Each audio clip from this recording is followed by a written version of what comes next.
phải dùng cái nước này để mình dùng cái nước đó để mình ngâm cái con này khi sẽ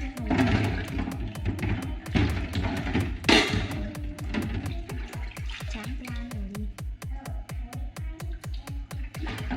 rồi dùng búi sắt để chà cái nồi đó.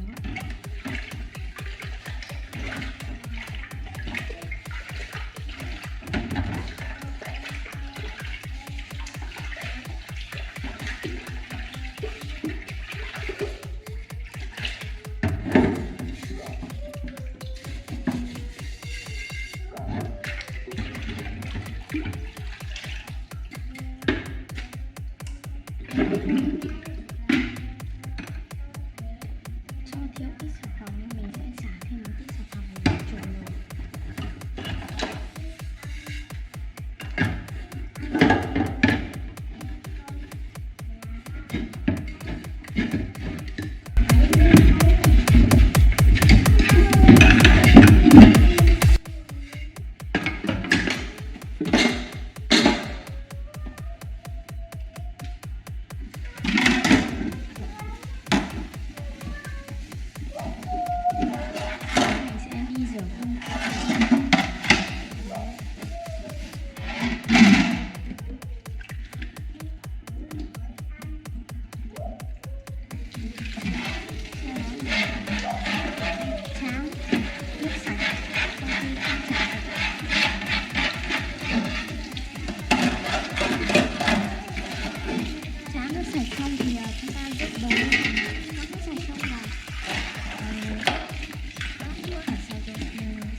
Thời lượng của video đã hết, mình xin kết thúc tại đây nha. Mình sẽ quay video khác. Nếu các bạn muốn tiếp tục theo dõi thì